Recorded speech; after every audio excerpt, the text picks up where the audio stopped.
할렐루야.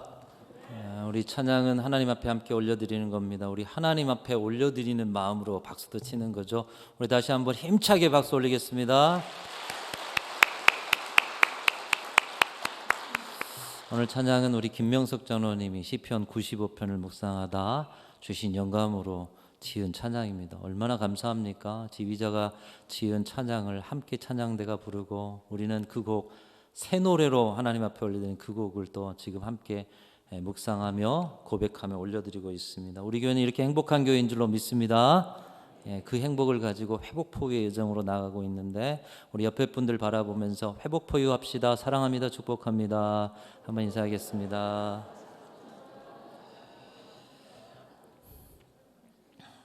어떤 아이가 십자가를 보고 아빠에게 말합니다. 아빠, 십자가는 빼기가 아니고 더하기네요. 여러분, 이 앞에 있는 십자가가 어떻게 보이십니까? 빼기로 보이십니까? 더하기로 보이십니까? 아니면 그냥 나무로 보이십니까? 아빠가 이 말을 듣고 은혜를 받았어요. 아, 그러네. 십자가는 빼기가 아니라 더하기네. 오늘날 세상은 삼킬자를 두루 찾는 사탄마귀처럼 우리의 인생과 영혼의 힘을 빼앗아가는 세상입니다. 그러다 보니 마음이 공허하고요. 그러다 보니 누군가에게 나눌 자리가 없습니다. 소중한 것들을 계속 빼앗아가는 뺄셈의 인생, 마이너스의 인생. 어느 정도 가면 이 마이너스가 멈출까 이런 생각을 해보는데 해도 끝이 없어요. 계속 빼어져 가고 계속 마이너스가 되어가고 그 고통은 계속되고 급기야 영혼이 파산을 맞습니다. 그렇게 모든 것을 다 빼앗겨서 공허한 우리들에게 오늘날 예수님께서 찾아오셨습니다. 예수님께서는 빼앗겨 비어있는 우리 인생을 사랑으로 가득 채우셨고 상처받아 파인 우리의 영혼 깊은 골짜기, 그 골짜기를 은혜로 다 메꿔주셨습니다. 빼앗아 가는데 혈안이 되어 있는 세상 속에서 예수님께서는 빼앗지 않으시고 모든 것 다 주시되 생명까지 내어주신 분이 바로 우리 구주 예수 그리스도이신 줄로 믿습니다. 우리 인생을 마이너스 인생에서 플러스 인생으로, 덧셈의 인생으로, 이 십자가가 그것을 우리에게 보여주고 있죠. 십자가는 모든 일들의 행복을 플러스하는 유일한 길입니다. 그래서 이 십자가를 전하는 복음 전파는 예수님으로 세상에 행복을 더해가는 그런 여정이요, 복된 걸음이 되는 것입니다.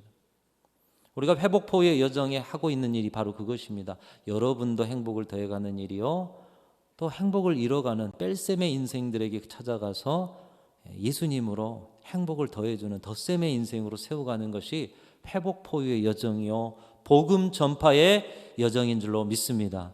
우리가 그 마음으로 지금 이 일들을 감당하고 있는 것이죠.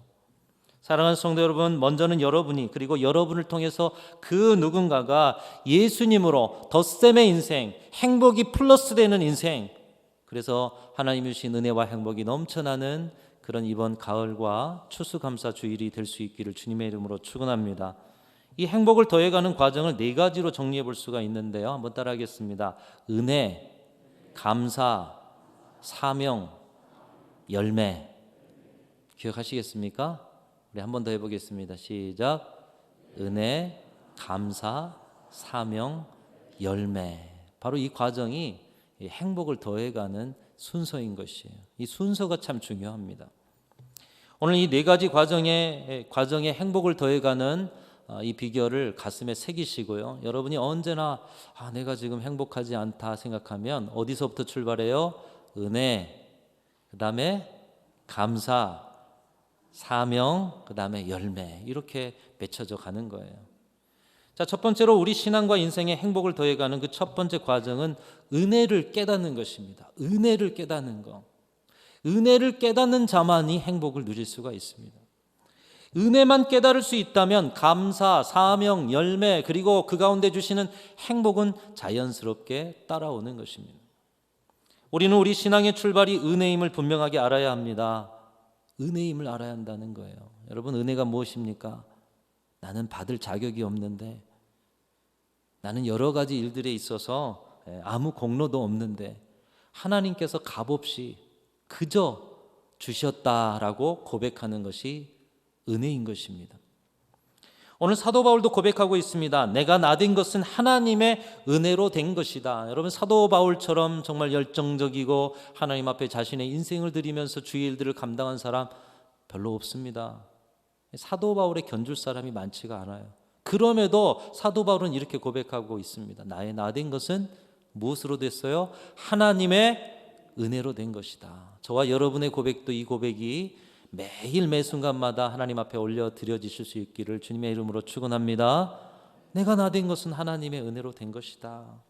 여러분이 지금 이 자리에 서신 것이, 여러분이 지금 여러분의 모습이 되기까지 성장하고 갖추어지고 소유한 모든 것까지도 내 공로로 된 것이 아니라 전적인 하나님의 은혜로 내 나이 여기까지 이르도록, 내 신앙 여기까지 이르도록 전적인 은혜로 나를 이끄셨다는 고백, 저와 여러분의 고백인 줄로 믿습니다.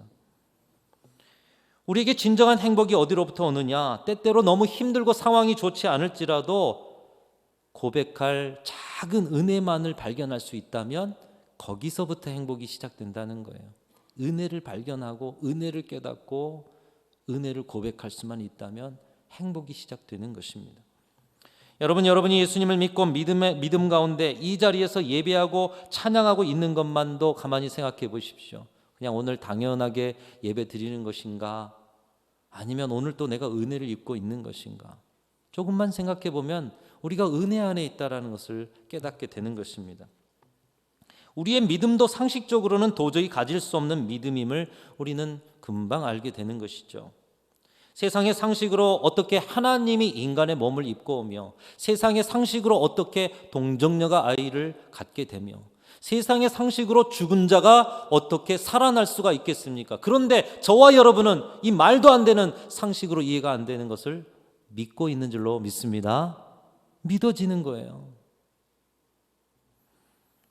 설령 그런다 쳐도 2000년 전에 이 땅에 오신 그 예수님이 여러분을 어떻게 아셔서 세상에 수억만의 많은 사람, 그 가운데 잘난 사람, 많이 가진 사람, 높은 사람, 그런 사람들 다 제쳐놓고 저와 여러분을 어떻게 아신다고, 이 동방의 대한민국에, 그것도 순천이란 땅에 있는 저와 여러분을 위해서 십자가를 짊어지시고 하나님의 구원의 은혜를 어떻게 우리를 아시고 그런 은혜를 주셨습니까?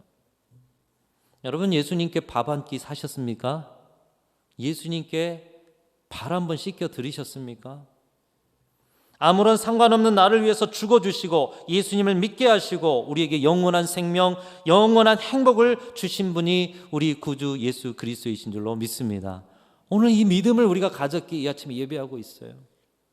믿음을 가졌기에.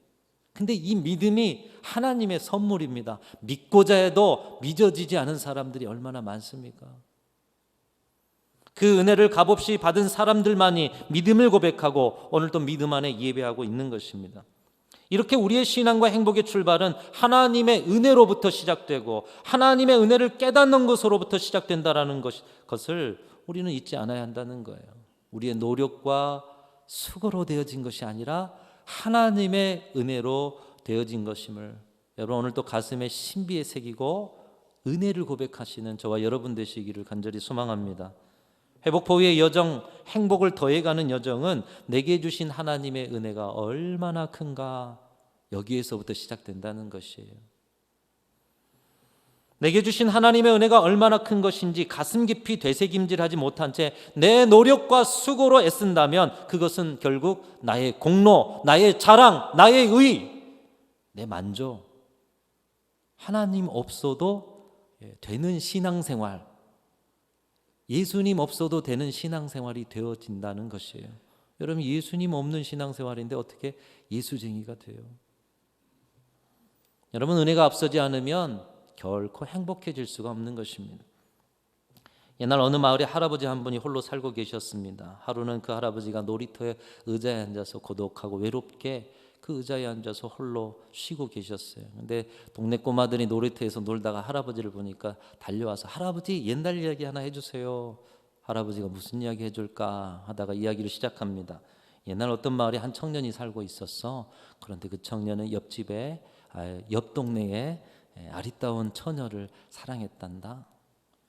용기를 내어서 하루는 그 여자를 찾아갔었지. 그리고 이렇게 요청했단다. 나와 결혼해 주십시오. 내가 어떻게 하면 당신과 결혼할 수 있겠습니까?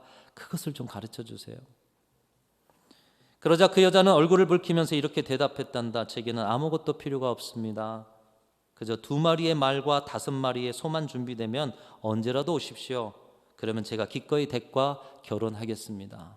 이 말을 진짜 너무 기뻐서 이 청년은 열심히 일을 했단다. 돈을 벌어서 2마리의 말과 5마리의 소를 사기 위해서. 그러나 열심히 일을 해도 돈을 그렇게 벌 수 없어서 결국에는 여자와 결혼을 하지 못했고, 어느덧 세월이 50년이나 흘러서 그 청년도 이제는 할아버지가 되었단다. 그러나 할아버지가 되어서도 그 여성을 여전히 사랑하면서 그 사랑을 가지고서 그리워하면서 살고 있단다. 여러분, 이 이야기가 누구 이야기일까요? 할아버지 이야기죠. 그렇죠? 자신의 이야기를 아이들에게 한 것이에요. 근데 이 이야기를 듣던 아이 하나가 대수롭지 않은 듯 이렇게 말하는 것입니다. 에이, 할아버지, 그 뜻도 모르세요? 2마리 말과 5마리 소를 몰고 오라면 2말 말고 오소라는 뜻이잖아요. 2말 말고 오소. 할아버지는 아무것도 하지 않아도 사랑하기에 당신을 받아주겠다는 고백을 무언가 해야, 무언가 수고해야 그 여성의 사랑을 얻을 수 있는 것으로 생각하다가 평생을 후회스러운 인생을 살게 됐다는 것이죠. 여러분, 예수님께도 마찬가지입니다. 무언가 힘써 나의 수고와 공로로 나아가는 것이 아니라 2말 말고 우리 2팔 들어 주님의 은혜를 의지하고 나아가면 그 은혜를 통해서 주께서 우리에게 행복과 은총이 있는 인생을 허락해 주실 줄로 믿습니다. 2말 말고 주님께 나아가셔야 하는 거예요. 은혜를 깨달으셔야 하는 거예요. 예수님이 한평강도가 어떤 공로가 있어서 낙원을 허락받은 것이 아니고, 사마리아 여인과 삭개오가 어떤 공로가 있어서 예수님을 영접한 것이 아니듯이, 우리의 어떤 수고와 공로로 인해서 우리가 하나님의 사랑을 받고 행복이 더해지는 것이 아니라 오직 하나님의 은혜로, 오늘도 저와 여러분은 하나님의 은혜 안에 선 자들인 줄로 믿습니다. 하나님의 은혜로. 그렇기 때문에 2말 말고 그 은혜를 의지하며 나아갈 때 은혜로부터 저와 여러분의 인생은, 저와 여러분의 신앙은 행복이 더해지게 될 줄로 믿습니다. 아무것 하지 않아도 주님께 나아가시면 돼요. 은혜를 깨달으시면 돼요. 에베소서 2장 8절 9절 말씀은 말씀합니다. 너희는 그 은혜에 의하여 믿음으로 말미암아 구원을 받았나니 이것은 너희에게서 난 것이 아니요 하나님의 선물이라. 믿음이 하나님의 선물이라는 거예요. 은혜로 믿음을 주셨다는 거예요. 행위에서 난 것이 아니니 이는 누구든지 자랑하지 못하게 함이니라. 우리가 뭘 해서 구원받은 것이 아니에요. 값없이 믿음을 선물로 주셔서 오늘도 믿게 하신 은혜. 여러분, 오늘 우리가 여기 있다는 자체가 은혜인 줄로 믿습니다. 살아있다는 것이 은혜예요. 은혜를 깨달아야 행복이 시작돼요. 은혜를 깨달아야. 로마서 3장 23절 24절 말씀도 말씀합니다. 우리 같이 한번 읽어보겠습니다. 시작. 모든 사람이 죄를 범하였음에 하나님의 영광에 이르지 못하더니 그리스도 예수 안에 있는 속량으로 말미암아 하나님의 은혜로 값없이 의롭다 하심을 얻은 자 되었느니라. 우리는 값없이, 우리에게는 의가 없어요. 근데 너희는 예수님 때문에, 예수님의 그 사랑 때문에 값없이 의로운 자가 되었다. 얼마나 행복합니까? 여러분, 이제 1주 남은 회복 포유의 기간을 통해 여러분의 남은 인생을 통해 매 순간마다 나는 하나님의 은혜 안에 사는 자다. 은혜를 깨닫고 또 은혜를 다시 한번 기억하고, 그래서 그 은혜를 통해서 영원토록 여러분에게 주신 행복을 누리고 더해가는 저와 여러분들이 되실 수 있기를 주님의 이름으로 축원합니다. 첫 번째로 우리가 행복을 더해가는 과정은 은혜를 깨닫는 것이다. 두 번째로 행복을 더하는 과정은 감사를 올려드리는 것입니다. 은혜를 깨달았고 은혜를 받았다면 그 다음으로 자연스럽게 나타나는 것은 무엇이냐? 감사라는 거예요. 저와 여러분이 진정 하나님의 은혜를 안다면 감사를 고백한다는 거예요. 은혜의 가치를 아는 만큼 감사가 넘쳐나는 것입니다. 워싱턴 DC 링컨 기념관 광장에는 한국 전쟁 참전 용사 기념비가 있습니다. 그 옆에 대리석으로 만든 작은 벽에는 한국 전쟁에 참전한 그런 여러 나라들의 당시의 군인들의 명단, 사망한 군인들의 명단이 쭉 써져 있어요. 근데 제일 마지막에 54,246이라는 숫자가 써져 있어요. 이것은 어느 나라의 전쟁 시에 사망한 군인들의 숫자라고 합니다. 어느 나라냐? 미국 군인들이 사망한 숫자 54,246. 그리고 그 옆 비석에는 이런 문장이 쓰여져 있습니다. 자유는 공짜가 아니다. 한번 따라하겠습니다. 자유는 공짜가 아니다. 여러분, 아침에 일어나서 숨 쉬는 것도 한편 공짜가 아닙니다. 하나님이 우리의 코에 호흡을 붙여주신 은혜인 줄로 믿습니다. 우리가 지금 자유롭게 다녀요. 공짜가 아니에요. 누군가의 희생이 있었기에, 누군가 생명을 걸었기에 엄청난 대가를 지불해야 얻을 수 있는 것이 바로 자유입니다. 지금도 억압 속에 살아가는 북한 동포들, 지난주에 말씀드렸던 지금도 자유를 위해서 보트에 몸을 실어야 하는 보트 피플들, 난민들, 우리는 이 고귀한 자유를 거저 누리고 있습니다. 우리가 누리는 자유가 어떻게 우리에게까지 왔다라는 그 자유의 가치를 안다라면 그 가치만큼 자유를 위해서 희생한 분들의 은혜에 감사를 고백할 수밖에 없다는 것입니다. 네, 오늘날 여러분 현충일이나 여러 국경일에 태극기도 안 달려요. 자유의 가치를 점점 잊어가고 있다는 거예요. 자유의 가치가 점점 낮아져서 그것에 감사할 줄 모르고 살아간다는 것이에요. 여러분, 자유가 그렇다면 우리가 받은 구원의 은혜는 얼마나 가치 있고 값비싼 것입니까? 하나님의 아들 예수 그리스도께서 그냥 우리를 조금 도와준 것이 아니라 당신의 생명을 다 주셔서 우리를 구원해 주신 줄로 믿습니다. 우리를 위해서 십자가에서 물 한 방울, 피 한 방울 남기지 않고 다 쏟아 주신 분이 우리 예수님이셔요. 우리 구원을 위해서, 영혼의 자유, 영생의 나라를 주시기 위해서. 우리가 받은 은혜는 거저 받은 것이지만 그렇다고 값싼 은혜가 아닌 것입니다. 그 은혜 없으면 살 수 없기 때문에, 그 은혜를 그 어떤 것으로도 살 수 없는 너무 값비싼 것이기 때문에 그래, 그냥 내가 거저 줄게. 우리는 감당할 수 없기 때문에 거저 주셨다는 거예요. 하나님이 긍휼히 여겨 주셔서 거저 주신 것뿐이지 결코 은혜는 값싼 것이 아니에요. 구원의 은총은 값비싼 것입니다. 그렇기에 우리의 감사도 값싼 감사, 싸구려 감사, 일시적인 감사가 되어서는 안 된다는 것입니다. 이제 추수감사주일이 오죠. 사실 감사에 대해서 많이 강조를 했어야 되는데 회복 포유 이야기하다 보니 감사의 이야기가 적었어요. 여러분, 우리의 감사가 값싼 감사, 일시적인 감사, 싸구려 감사가 되어서는 안 된다는 거예요. 받은 은혜의 가치를 안다면 그 은혜의 가치만큼 감사도 넘쳐나야 할 것입니다. 우리의 감사가 지나가는 문방구나 휴게소에서 잠깐 졸음 깨우기 위해서 동전 몇 푼 넣고 즐기는 게임이나 자판기 음료수 뽑듯 가볍게 드려지는 감사라면 여러분, 우리는 결코 은혜의 가치를 귀하게 여기는 사람들이 못 된다는 거예요. 은혜를 하찮게 여긴다는 거예요. 여러분은 여러분이 받은 은혜의 가치를 얼마나 값지게 생각하고 계십니까? 그리고 그 은혜에 비교해서 여러분의 감사의 가치는 얼마나 대단한 감사를 올려드리고 계십니까? 은혜의 가치를 아는 만큼 감사도 귀하고 넘쳐나는 저와 여러분의 감사의 자리가 되실 수 있기를 축복합니다. 그것이 오늘 본문의 사도 바울이 보여주고 있습니다. 여러분, 사도 바울은 교회 안에서나 평생 전도하는 삶을 살면서 자신이 한 수고가 모든 사도들이 한 수고보다 내가 더 많이 수고했다, 이렇게 고백하고 있어요.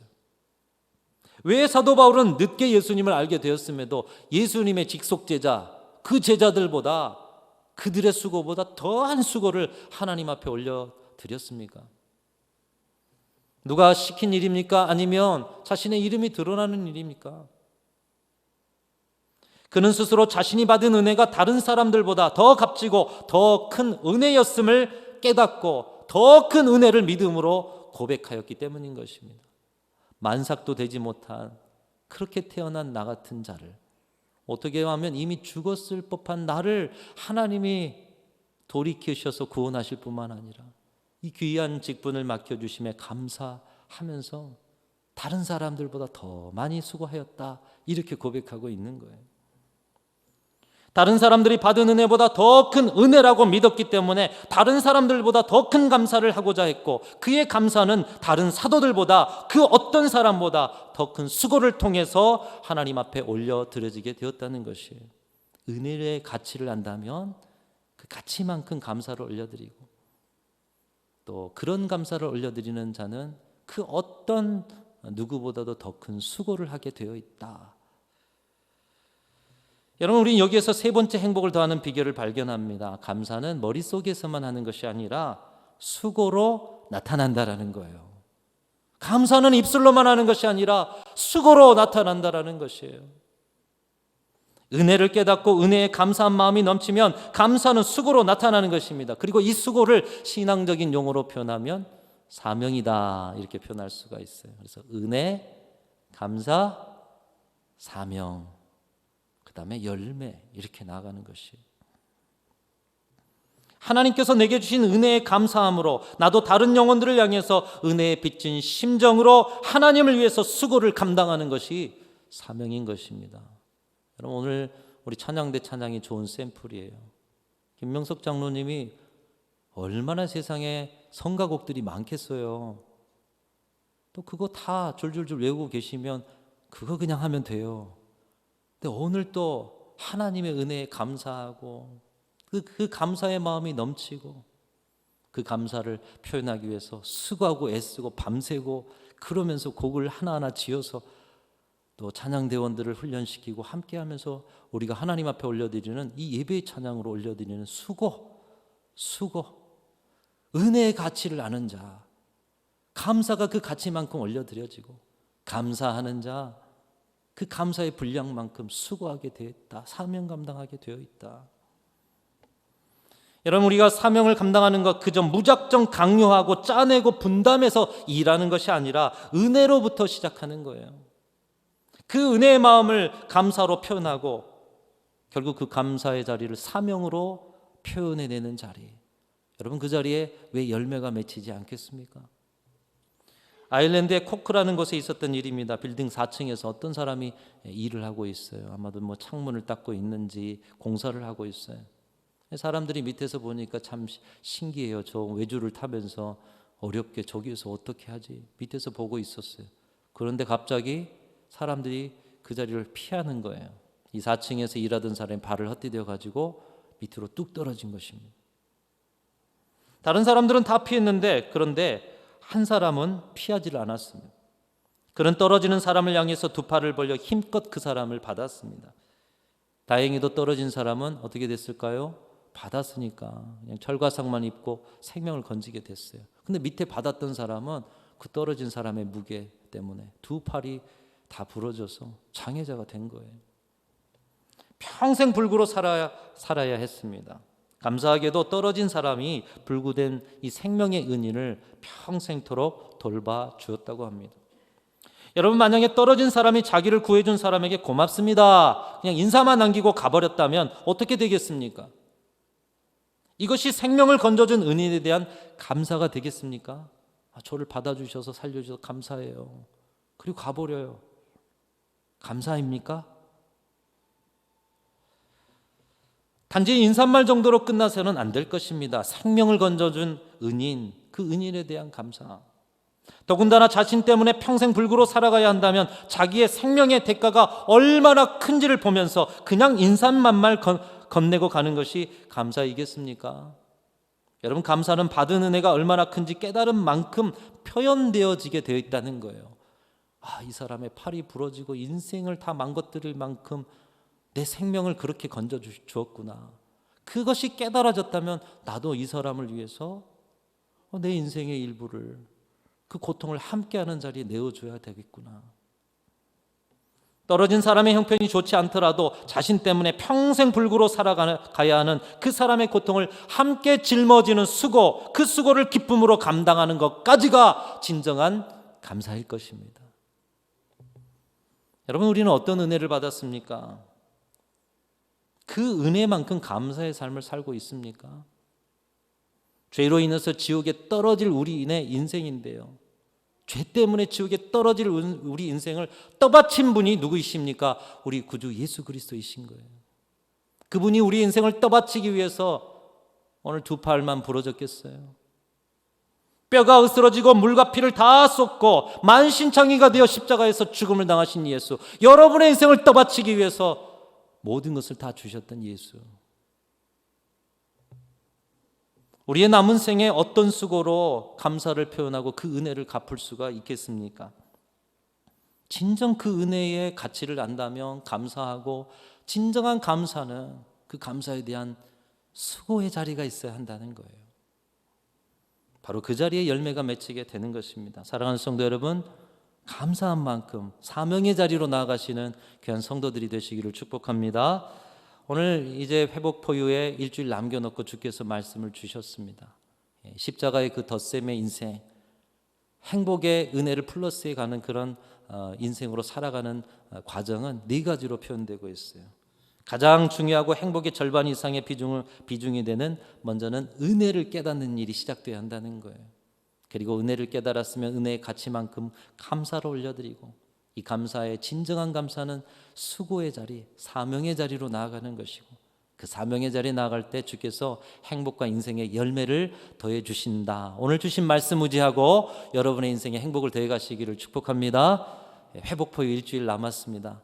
여러분이 오늘 또 은혜 깨닫고, 또 감사를 올려드리고, 또 수고의 자리로 움직이시고, 그것을 통해 우리 교회 안에도 열매가 넘쳐나는 회복포유의 여정, 또 여러분의 남은 인생이 되실 수 있기를 주님의 이름으로 축원합니다.